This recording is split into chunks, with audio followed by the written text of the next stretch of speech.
করিমপুরের গরিব চাষি ভুবনের একটা পোষা মুরগি ছিল। সেই মুরগির ডিম হাটে বেচে ভুবনের সংসার চলত।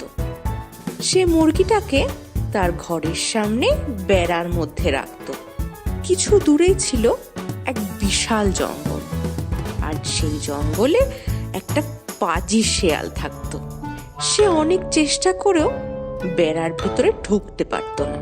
তাই সে বিশেষ মতলবে ভুবনের মুরগির সাথে বেশ বন্ধুত্ব পাতিয়ে ফেলেছিল।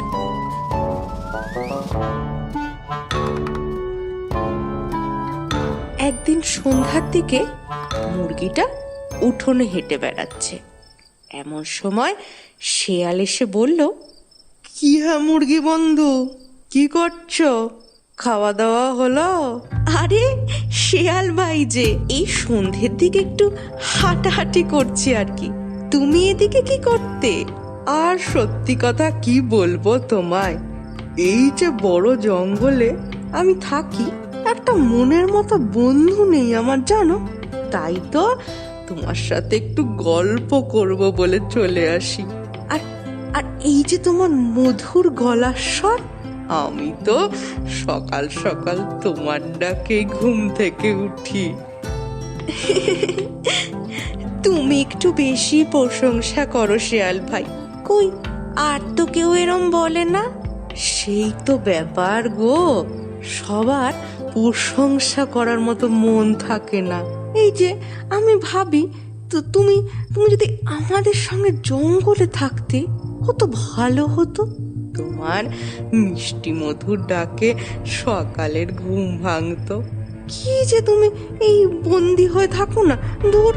কি যে বলো, মালিক আমার বড্ড ভালো মানুষ। আমি ডিম দিই রোজ, আর মালিক আমায় পেট ভরে খেতে দেন। আমি বন্দি কই, আমি তো ভালোই আছি।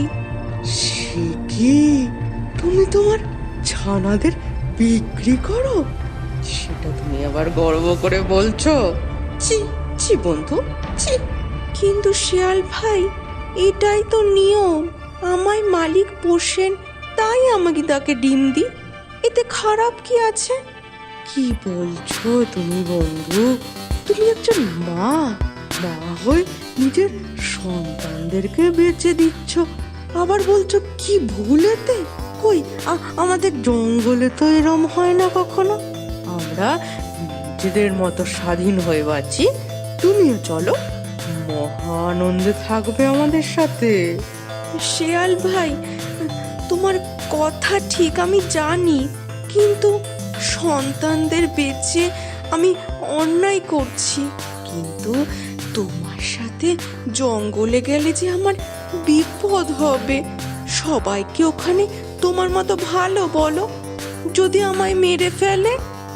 দুঃখ দিলে বন্ধু, তোমার এই শিয়াল বন্ধু থাকতে অন্য কেউ তোমায় খাবে? মানে মানে আমি তোমায় রক্ষা করব।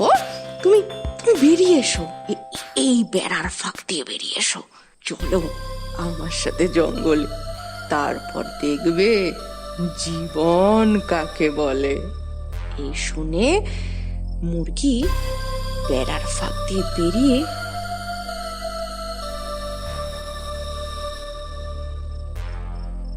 শেয়ালের সঙ্গে জঙ্গলের দিকে যেতে শুরু করলো। কিছু দূর যেতেই ঘাড় মুটকে ধরলো মুরগি।